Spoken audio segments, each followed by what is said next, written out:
मित्रांनो, आज वडकी येथे हिंद केसरी या मैदान पार पडले आणि आजच अखिल भारतीय बैलगाडा संघटनेने या मैदानाला हिंद केसरी हा किताब बहाल केलेला आहे आणि या मैदानाचे मानकरी ठरले ते म्हणजे सिरसवडीकरांची रायफल आणि राहुलभाई पाटील यांचा मथुर। दादा नमस्कार। नमस्ते। काय आनंद आहे आज आज रायफल पुन्हा एकदा दुसऱ्यांदा हिंद केसरीचा मानकरी ठरलाय? नाही, भरपूर आनंद आहे। एक नंबर केला बैलांना, काय अडचण नाही। हो, आणि सकाळी ज्यावेळेस आपलं बोलणं झालेलं त्यावेळेस तुम्ही सांगितलेले की आज गुलाल घेण्याची इच्छा आहे आणि गुलाल सुद्धा आता लावला जातोय। तुम्हाला मथुरवर पळायचं होतं, किती दिवसाचं? 1 वर्षापासून मी वेटिंगला होतो या बैला बरोबर पळायला। मथुरवर पळण्यासाठी 1 वर्षाचं वेटिंग आणि ज्यावेळेस पहिल्यांदाच पळाला त्यावेळेस प्रथम क्रमांकाचा मानकरी आणि आजच या मैदानाला अखिल भारतीय बैलगाडा संघटनेने हिंद केसरी किताब हा बहाल केलेला आहे। काय आनंद आहे? आता भरपूर आनंद आहे। रायफलचे 5 का 4 महाराष्ट्र केसरीचे किताब आहेत? 5 महाराष्ट्र केसरी आणि हा दुसरा हिंद केसरी। पहिला कधी झालेला? पहिला याला झालाय तुमच्या कुठं ह्याला झालेला, कुठं झालं मैदान हिंद केसरी खाली सुंदरवर पळाले मांगडे ह्याला तिकडे माळशिरस नाही लांब गेलो खाली कर्ज त्या तिथे झालेला। दादा, आता आज मथुर आणि रायफल हे दोन्ही पब्लिकनं पळणारे बैल होते, त्यामुळे गट सेमी फायनल गाडी जरी बाय चान्स पब्लिकला लागली असती तरी सुद्धा काय विषय नाही, अडचणीचा विषय नव्हता। पण गाडी कडे लागलीच नाही, म्हणजे जे पब्लिकची बिताड होती ते मधून पळाली आज दोन्ही। मथुर बद्दल काय सांगचाल तुम्ही? मथुर बादशाह आहे, बिंजोडला बादशाह आहे आणि आज गाडीला ड्रायव्हर आपले नेहमीचेच बसले, काय सांगताल बाळूदादाबद्दल? बाळूला कसं आहे, आता माझा विषय काय, मी एकदा म्हणजे बैल एखाद्या हातात दिला तर त्याच्या हातात दिला कायमस्वरूपी त्यांच्याच हातात, कारण बऱ्यापैकी पब्लिक सुद्धा म्हणत होते की बाळू ड्रायव्हर बसलेत म्हणजे आज 100% गुलाल फिक्स होणारच। आणि शेवटला फायनल ज्यावेळेस निकाल रेषेपर्यंत पोहोचली त्यावेळेस सातारा एक्सप्रेस बलमा सुद्धा अतिशय घासून आलेला। मग काय सांगचाल की गट सेमी आणि फायनल यात सगळ्यात जास्त स्पीड ह्या जोडीला कुठे लागलं? फायनललाच लागलं। तुमच्या अपेक्षा आज सगळ्या पूर्ण झाल्या? मथुर बरोबर पळायचं होतं, त्यात अजून रायफलनं हिंद केसरीचा किताब सुद्धा घेतलेला आहे। सहकार्यांची काय एनर्जी काय आहे आज? काय असणार की कसं आहे, जे हे राहणार। चालेल दादा, शुभेच्छा तुम्हाला, धन्यवाद। आज वडकी येथे झालेल्या या वडकीकरांच्या हिंद केसरी मैदानामध्ये कोपर्डेकरांचा राजाभाऊंचा लाडू हा द्वितीय क्रमांकाचा मानकरी ठरलाय। आज लाडूचा पैरा सातारा एक्सप्रेस बलमा बरोबर होता। दादा नमस्कार। नमस्कार। आज लाडू आणि बलमाने दुसऱ्या क्रमांकाचा मान पटकावलाय आणि ऑफिशियली हिंद केसरी झालेली आहे, काय आनंद आहे? काय आता मोठाच आनंद आहे। लाडूचं हे पहिलंच हिंद केसरी, पहिलंच हिंद केसरी, म्हणजे असं इतर मैदान जिंकणं आणि हिंद केसरी जिंकणं ह्याच्यात जाम फरक आहे, जाम फरक। आणि आजच अखिल भारतीय बैलगाडा संघटनेनं या मैदानाला ऑफिशियली हिंद केसरीचा किताब बहाल केलाय आणि तुम्ही द्वितीय क्रमांकाचे मानकरी झालाय। आज बलमा बरोबर पैऱ्याचं नियोजन कसं काय झालं? पहिल्याचं नियोजन म्हणजे मारुती चव्हाण आणि दादा पहलवान त्यांनी नियोजन केलेलं। आपला लाडू कुठल्या खांदी बोलतो? दुई खांदी। मग आणि त्याची सुट्टी आणि तळ कसं आहे? सुट्टी बी चांगली आहे, तळ बी चांगला आहे। मग त्याला जर समजा एखाद्या नवीन गाडा मालकाला पैरा लाडूबर करायचा असेल तर तुम्हाला त्या बैलामध्ये काय गोष्टी बघाव्या लागणार तर पैरा जुळून येऊ शकतो? खाली तळ बी पाहिजे बैलाला, पुढे पडला पाहिजे, आणि बलमाला सेम तसंच आहे, त्यामुळे आज गाडी एकदम व्यवस्थित पळाली मनासारखी। आता गट सेमी किकलीला गाडी पळली होती ना आमची, हा तशी गाडी पळली। त्याच्या अगोदर सुद्धा ही जोड पहिल्यांदा पहिल्यांदाच बर। आता आजपर्यंत लाडूचे निकाल किती झालेत? लाडूचे 4-5 झाले। आणि त्यातला आवडता किकलीचा काय वैशिष्ट्य होतं त्या निकालाला? त्यात सगळे मोठे मोठे पैरे होते आणि गाडीच पळली होती। बर, एकच नंबर केला होता। बर, सीमेला कडनं 1 नंबर फाटीने त्याने सेमी फायनल पास केला। बर, आणि फायनलला 3 नंबर मधनं त्याने 1 नंबर केला होता। बर, म्हणजे आता लाडू आपला गुलालातलाच बैल पण पळला बैल चांगला। आज आता गट सेमी आणि फायनल कोणत्या फेऱ्याचं तुम्हाला सगळ्यात जास्त स्पीड चांगलं वाटलं? आम्हाला सेमी फायनल चांगलं, सेमीचं चांगलं वाटलं। त्यावेळेस सेमीला जवळपास अंतर किती पडलेलं? अंतर काय 2 फुटाचं अंतर। बर बर बर।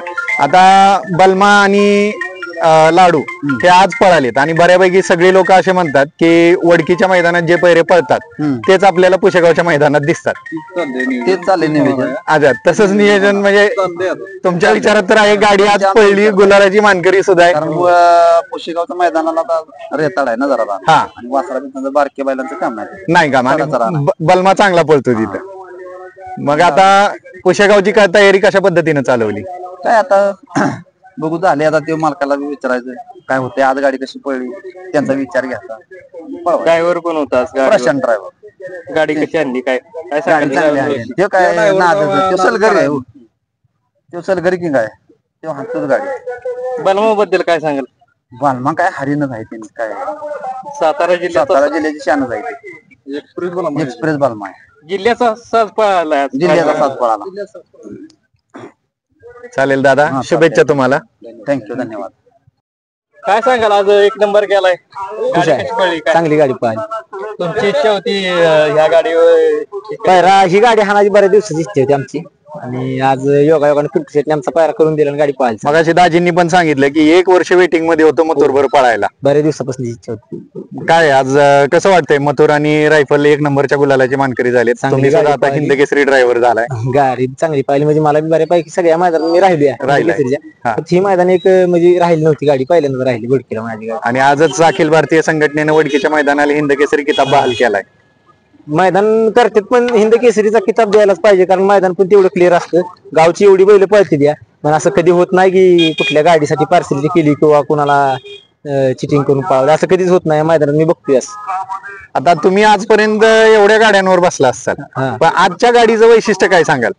आजपर्यंत सगळ्या गाड्या आणल्या, पण ही गाडी खाली 100 फूट कमी पळत होती, पण पुढच्या रानात पुन्हा गाड्या मारत होती. गाडी चांगलीच काढ चांगली. आणि दोन्ही तुमची पब्लिकचेच बेताड, दोन्ही बैल बाहेरची होती, त्यामुळे आज टेन्शन नव्हतं, गाडी कुठं पण लागू द्या. आणि गाडी मध्येच लागली. बऱ्याच दिवसात गाडीमध्ये पळायला, नाही तर आम्ही गट काढला की सिमी बाहेरनच पळून काढलाय. जवळपास 90% मैदान बाहेरनं पळून राहिले. आता बऱ्यापैकी सगळ्या गाड्या आणल्या. होय, सगळ्या गाड्या आणल्या, आता नाही राहिली. आता कुठल्या गाडीवर काय बसायची काय इच्छा राहिली का? नाही आता काय इच्छा असं, म्हणजे मी कधीच इच्छा व्यक्त करून कुठल्या गाडी बसत नाही. आपण स्वतः पात्र व्हायचं मग गाडी हाणायची. मी मागल्या वेळी एक वारसा महाराज आमच्या मित्राच्या चॅनल त्यात मी सांगितलं होतं की मी कधी कुठल्या गाडीची इच्छा व्यक्त करून बसणार नाही, मी त्यासाठी पात्र होऊन आज मी पात्र झालोय. मला त्यांनी बसावलं आणि मी त्यांचा विश्वास सार्थ ठरवला. तुमचं आजपर्यंत झालेलं सगळ्यात आवडतं मैदान कुठलं? आवडतं मैदान म्हणजे सगळ्याच मैदानात आपण आवडीनेच येतोय बघा, कारण तरी त्यातल्या त्यात एक असतं जे कायमस्वरूपी आठवणीत राहिलं. आठवणीतलं मैदान पुशेगावचं आणि आजचं एक, दोन मैदान कायम आठवण. आणि असं मैदान की ज्यानं महाराष्ट्राला तुमची ओळख करून दिली. तसं आजच्या मैदानातच बऱ्यापैकी म्हणजे एक वेगळाच माहोल, कारण आजचा फॅन फॉलोइंग तुम्ही बघितला. रायफलचे सुद्धा भरपूर फॅन्स होते आणि मथुरचे मुंबईवरून आलेले सुद्धा भरपूर होते. एक वेगळाच आनंद आहे आजचा. आनंद. आणि आता फायनलच्या निकालाच्या वेळी पण पब्लिक सगळी गोळा झालेली. पब्लिक गोळा झाली, मला अगदी गाडी पण बाहेर काढा येत नव्हती. हा, बाहेर गाडी घ्यायला येत नव्हती, सगळे पब्लिक गोळा होती गाडी करून. बैल पण चांगले आहेत आणि दोन्ही पण नावातले आहेत. एक ती पब्लिकचं भिताड आहे आणि ते पण पब्लिकचं भिताड आहे, आणि दोन्ही बैलांनी आज 1 नंबर करून दिला. चालेल दादा, पुढच्या वाटचालीसाठी तुम्हाला शुभेच्छा. तुमच्या चॅनलला पण माझ्याकडून शुभेच्छा. धन्यवाद. मित्रांनो, आज वडकी येथे पार पडलेल्या मैदानामध्ये कबाली आणि द्वारलीचा हरण्या हे आज 4थ्या क्रमांकाच्या गुलालाचे मानकरी आणि ऑफिशियली आता वडकीचे हिंद केसरीचे मानकरी सुद्धा झालेले आहेत. आता काय सांगाल, कसं नियोजन ठरलेलं? काय नियोजन आमचे सुट्टी मेकर तुषार साबळे यांनी केलते. व्यवस्थित नियोजन झाले, एकदम गाडी गुलालात राहिली, आनंद झाला. सेमीला गाडी कशी पडली? काय सेमीला बी गाडी 1 नंबर पळाली, शेवटच्या सेमीत पळाली. मागणी ओव्हरटेक केली बैलाने गाडी. काय सांगाल, सेमीचा थोडसा आहे काय होतं, गाडी शेजारची पळल ना त्याच्यापेक्षा जास्त तोंड काढूनच पळतो हा. आता बऱ्यापैकी सगळे असे म्हणतायत की वडकीचाच पैरा पुसेगाव पर्यंत चालतो, तर तसं काय आहे का? चाहत्यांना ऐकायला आवडेल. अजून काय नियोजन नाही तसं. बर, पैऱ्याचं नियोजन होईल अजून 2 दिवसात. आणि मागच्या मैदानात आपण भेटलेले त्यावेळेस तुम्ही सांगितलेले की मोरदरीचा हरण्या आणि गाडी ही घरचीच गाडी जवळपास 35-36 गुलालाची मानकरी. आम्हाला अपेक्षा होती आज ती गाडी पळेल, पण आज दुसरा हेमंतदादा फुलोर यांचा हरण्या होता, तो पण चांगला पळतो, तो पण हिंद केसरी बैल आहे. काय सांगाल आज हे किती कबालीचं हिंद केसरी? चतुर्थ हिंद केसरी झाला आज. आणि आजच वडकीकरांना सुद्धा इथं हिंद केसरीचं टायटल अखिल भारतीय बैलगाडी संघटनेने दिलेलं आहे. बरोबर. आजचा आनंद कसा आहे? आनंद जास्त, हिंद केसरी मैदानात राहायचं म्हणजे आनंद जास्त असतो. बरं, आता तिसऱ्या नंतर 4थ्या हिंद केसरीसाठी किती गॅप पडलेला? एक आत्ता मागचं बैल पोळ्याचं मैदान झालं ना माळशिरसला, तिथं झालतात तृतीय हिंदी केसरी. बरं, त्याच्यानंतर आता चतुर्थ आणि ह्याच महिन्यात दुसरं पण एक हिंद केसरी मैदान 10 आहे. दिवस आहेत ते, बघूया 27 प्रयत्न तर आहेत आमच्या हिंदी केसरी व्हायचे आता नशिबात. बरं, आता त्यासाठी साधारणतः पैरेचे काय अजून तर काय नियोजन नाही, एक 2-3 दिवसानंतर होईल. बरं, शक्यतो आमची घरचीच गाडी पडेल, तुम्हाला त्या दिवशी त्या माहिती दिवशी आहे. सांगितलेलं. बरं, चालेल शुभेच्छा तुम्हाला. धन्यवाद चालेल दादा, शुभेच्छा तुम्हाला. धन्यवाद.